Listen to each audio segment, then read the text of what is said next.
Olá, começa aqui o Religare Conhecimento e Religião. Como tem sido o exercício da disciplina Ensino Religioso nas escolas? Sua prática atende a uma visão plural? No programa de hoje, eu converso com a professora Dineia Fontoura. Ela é mestra em Ciências da Religião pela PUC Minas. Ela realizou um estudo sobre a prática do ensino religioso a partir da teologia pluralista. Seja bem-vinda, Dineia, é um prazer recebê-la aqui no Religare. Obrigada, o prazer é todo meu. Acompanhe as notícias da nossa programação pelo site da TV Horizonte. O nosso endereço é tvhorizonte.com.br. Você pode acompanhar também o Religare pelo YouTube. Lá você acessa, comenta e compartilha os vídeos das nossas entrevistas. Não deixe de acompanhar o Religare também pelo YouTube. Dineia, o que você destacaria assim, da história do ensino religioso no Brasil? Pontos importantes, momentos significativos do debate sobre essa disciplina no Brasil. Bom, Flávio, a história do ensino religioso no Brasil, ela sempre foi muito conturbada, né? Até hoje a palavra já é meio difícil, né? Difícil, conturbada, né? De fato, há um vai e vem, né, de questões aí, então, do ensino religioso. O Brasil colonial, por exemplo, o ensino era muito catequético, né? A função do ensino religioso era catequizar mesmo.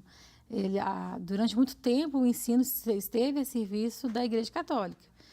E quando isso começou a mudar, e começaram a vir as leis e tentaram realmente colocar isso nas escolas de maneira diferenciada, nós começamos a ter vários problemas também, porque coloca-se o ensino religioso, mas ele está a serviço do Estado, mas atrapalha, em um certo momento ele atrapalha as questões da igreja. E quando realmente vem a palavra laico nessa história toda, surge a maior polêmica que nós temos até hoje. Porque a lei diz, ele tem que ser laico. Mas quando você vai para as escolas, que foi o que eu me propus a fazer, a gente vê coisas bem... A realidade é diferente. O que é esta realidade, Dineia? O que está acontecendo no ensino religioso nas escolas? Cada escola faz o que quer. Né? Não tem, mesmo que a gente tenha...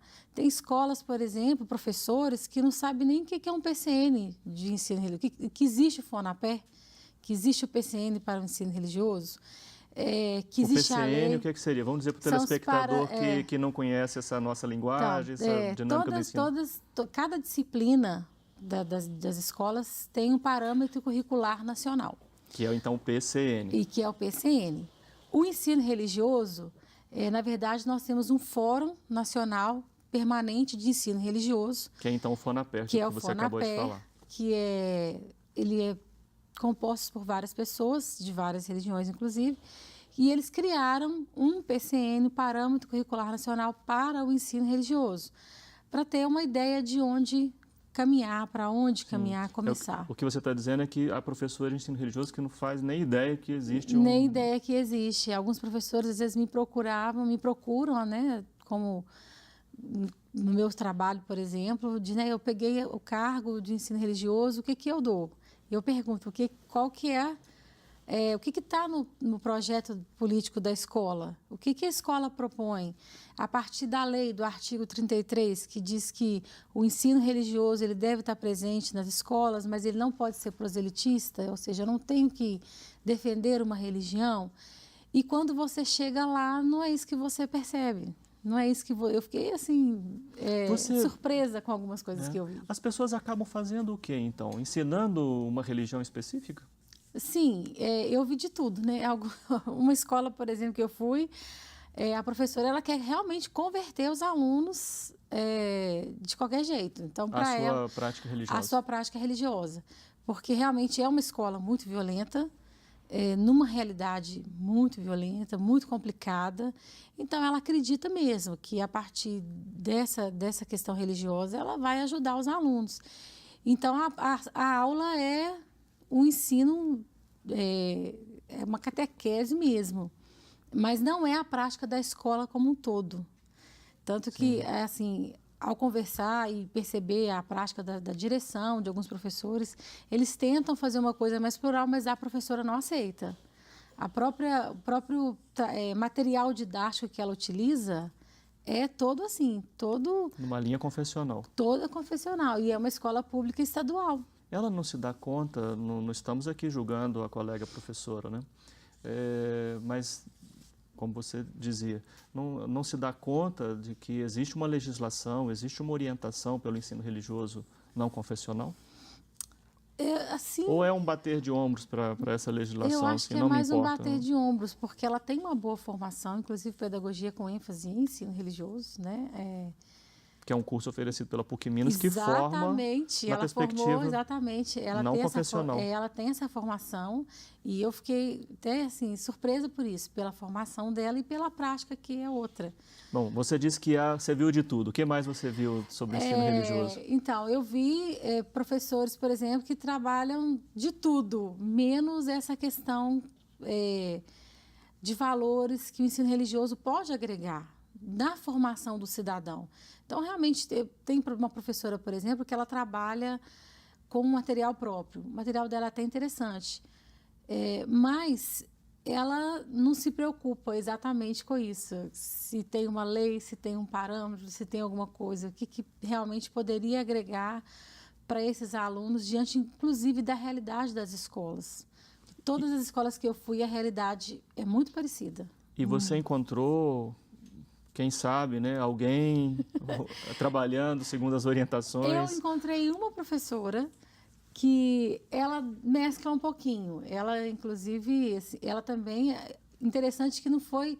Eu escolhi aleatoriamente as escolas, mas todas as professoras formaram aqui, na PUC, tiveram a mesma formação. E essa professora, ela se preocupa mais com isso. Ela já propõe os debates que ela propõe na sala, ela já pega a questão de conflito religioso, os conflitos que existem, ela já traz uns temas assim, ela já tenta, dentro do possível, trazer, mas ela se preocupa só com uma faixa etária de 8º e 9º ano. O 6º e o 5º e 6º ela já acha que não deve, então ela volta para a velha prática de valores, de trazer histórias e alguns registros, assim, somente os meninos ficam produzindo textos. E a aula quase não acontece. É muita indisciplina, porque os meninos não se interessam, né? Tá. Bom, com o cenário, então, tão diversificado, né, sua pesquisa, né, visava buscar as contribuições de uma teologia pluralista para o ensino religioso. Sim. Bom, para começar, como é que você chegou, né, a esse tema a partir de um diagnóstico tão diversificado? Bom, o tema em si, eu queria trabalhar o ensino religioso quando eu comecei o mestrado, e a minha proposta inicial era trabalhar com... apontar alguns conteúdos programáticos, e eu queria trabalhar a teologia pluralista como um todo. Mas numa aula, né, de fundamentos de ensino religioso, foi até você que estava dando, eu me senti desafiada, porque você disse que a gente teria que sair da nossa zona de conforto, que o bom pesquisador faz isso, ele sai da zona de conforto e vai buscar pesquisas que nos desafiam. Então, a teologia pluralista, ela me desafia. O que é uma teologia pluralista? Porque a teologia pluralista, ela propõe que um diálogo entre as religiões e ela tira a questão de Cristo no centro e aí entra Deus. Deus está no centro das religiões. E ela acredita que todas as religiões têm um poder salvífico. Então, para quem vem de uma cultura cristã, né, do cristianismo, isso é desafiador, porque você acredita que Jesus Cristo salva. E aí você vai para uma teologia que propõe isso, é desafiador. Então, eu falei, pessoalmente, né, você como filiado a uma tradição cristã, né, de tradição batista. Isso. Então, eu me senti meio desafiada. Falei, eu quero conhecer isso até mesmo porque eu quero entender esse diálogo, se é possível, até onde é possível, o que dessa teologia pode contribuir, já que a minha crítica é não trabalhar a questão confessional no ensino religioso. Então, a minha única saída era a teologia pluralista. E aí eu troquei, eu enveredei para essa teologia que realmente foi um trabalho desafiador, mas foi de bom crescimento. Sim, nós vamos detalhar, né, sobre como que a teologia pluralista pode contribuir para o ensino religioso, mas para finalizar esse primeiro bloco, fica a curiosidade. Você em algum momento chegou a falar de teologia pluralista para para esses professoras que você conheceu no seu campo de pesquisa? Sim, cheguei a entrar um pouco com a ideia, para sentir como eles reagiam? Algumas coisas, né? Algumas pessoas se surpreenderam porque, nossa, mas você é evangélica e está propondo isso, mas eu não estou propondo uma mudança de religião e nem negando a minha. A questão não é essa, né? E realmente cheguei a fazer algumas checagens, né? Porque em alguns momentos não dá muito para a gente ir além. Então eu respeitei. Sim, a reação foi, então, entre dúvida... Foi dúvida. Uma professora mesmo falou, não, eu conheço, eu estudei isso com um professor, que até é o meu orientador, né? Sim, o professor Roberley Panacheves, né? Ela disse, não, fui aluna dele. E eu pensei, nossa, mas foi aluna dele e a prática dela é totalmente O que será que acontece, não é, Edneia? A pessoa passa pela formação e aqui, de novo, eu insisto, nós não estamos aqui fazendo nenhum julgamento, nós estamos falando de uma realidade que a pessoa recebeu uma formação e quando ela se deparou com a prática, ela acabou por fazer aquilo que achava Sabe mais... que eu me perguntei muito isso? Confortável, não sei. Nas nossas reuniões de grupo, assim, nós nos perguntávamos muito isso, porque... Geralmente o conhecimento, ele muda você, ele abre a sua cabeça. A ideia é essa, né? Sim. Vamos continuar falando sobre isso, então, no segundo bloco. Eu converso com a Edneia Fontoura, mestre em Ciência da Religião pela PUC Minas. Estamos falando sobre ensino religioso em contexto pluralista, da teologia pluralista. Nós vamos fazer um breve intervalo, voltamos já.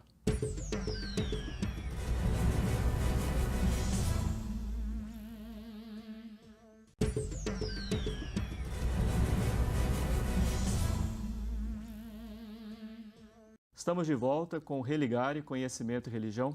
Hoje eu recebo a professora Edneia Fontoura, mestre em Ciências da Religião pela PUC Minas.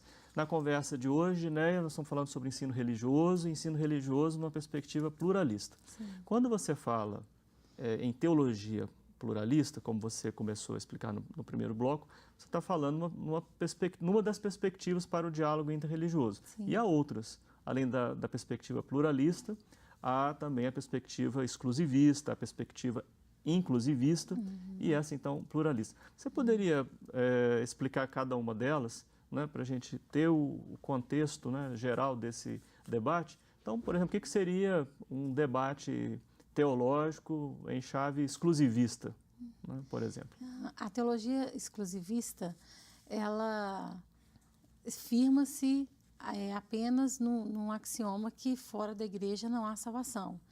Então, pelo menos foi no início do catolicismo, né? Foi esse o axioma que firmou essa teologia. Mas a teologia, o exclusivismo, ele acredita que existe somente uma religião salvífica, somente um Salvador. Então, a minha proposta inicial do meu trabalho, inclusive, foi verificar nas escolas como que se esses paradigmas da teologia pluralista estavam qual estaria mais presente. Então, no campo católico, nós temos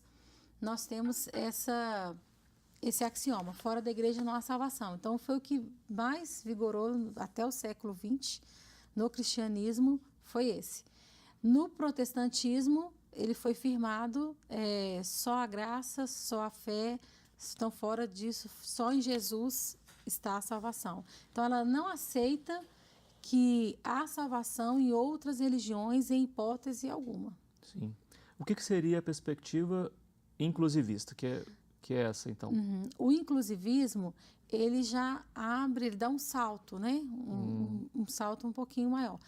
Ele já começa a perceber as outras religiões, ele respeita essas outras religiões, acredita que nelas há uma ação de Deus, mas não atribui a elas o poder salvífico.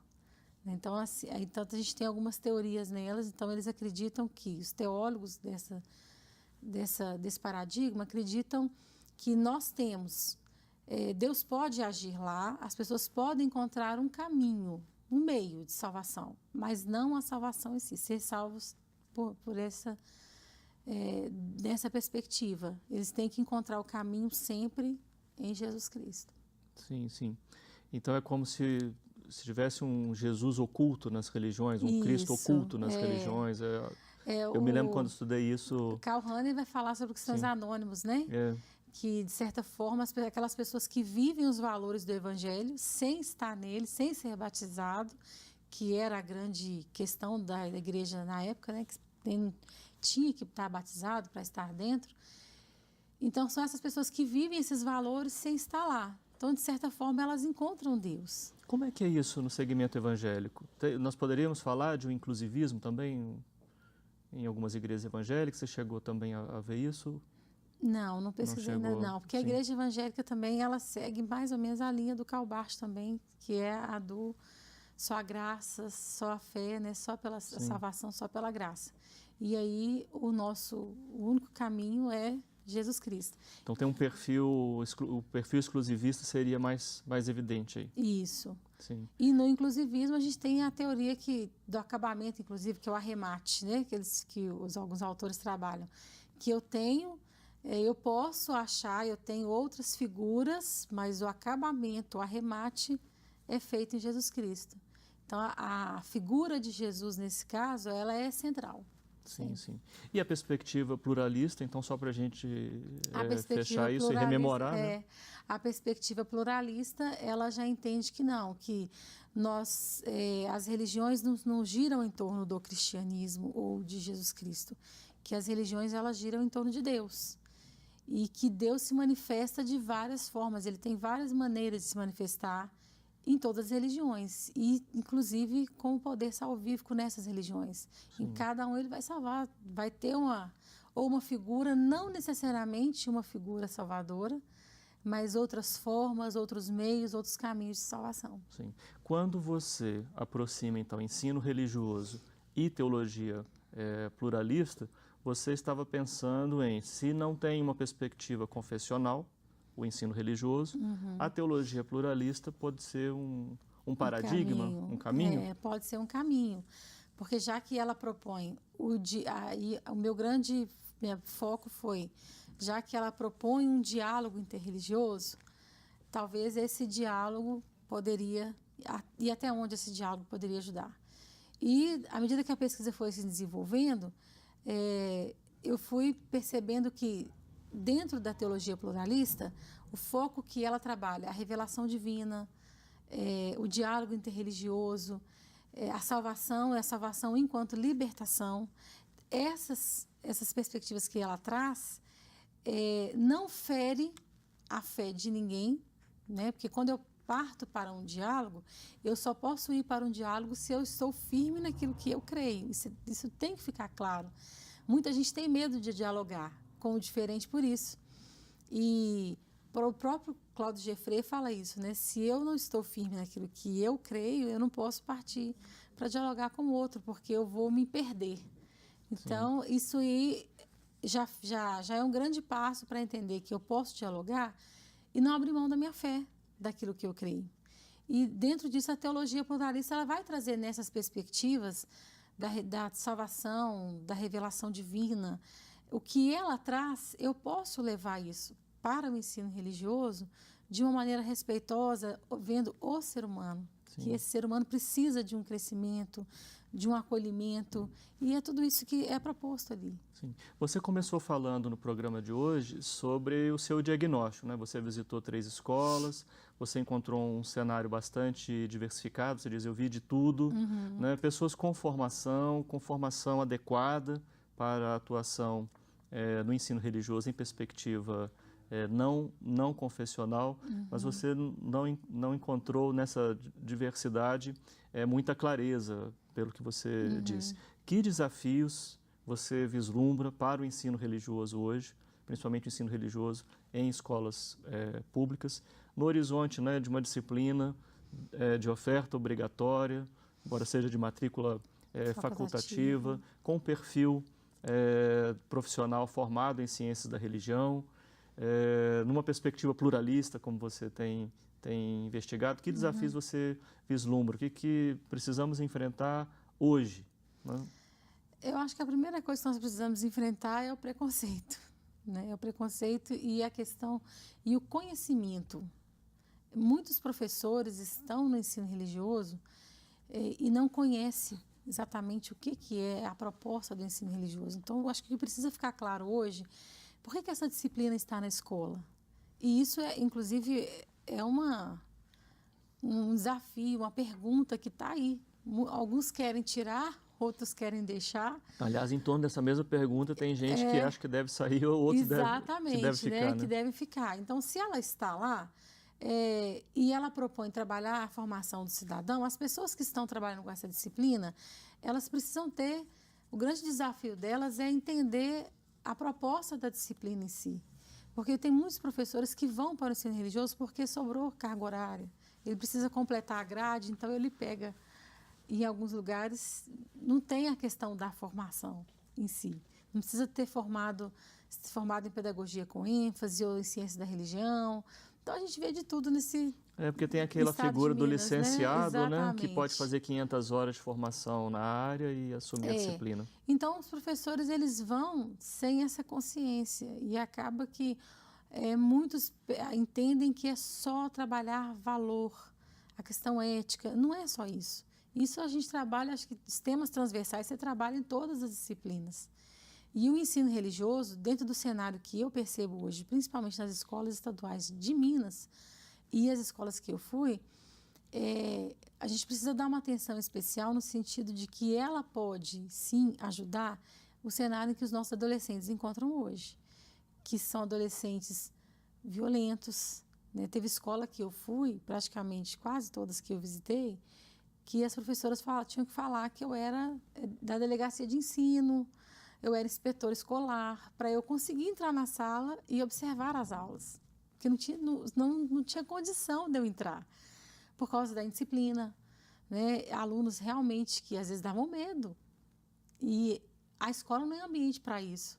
Então eu fiquei assim, gente, que escola é essa que nós temos hoje? E esse ensino religioso, nessa perspectiva, se eu trabalho o que as propostas, por exemplo, do Reino de Deus, que é uma das propostas da teologia pluralista, né, que o próprio Jesus trabalhou, que é a questão do respeito ao outro, de ver o outro, a questão do diálogo, de saber esse dialogar, né? O que é esse dialogar? E a questão da violência está muito presente, todos os professores reclamaram isso, dos projetos das escolas estão muito voltados para isso, para diminuir a violência. Sim. Então, quando você começa a perceber isso, é um desafio muito grande. Então, tem um caminho aí pela formação, né? E por questões, inclusive, mais amplas, né?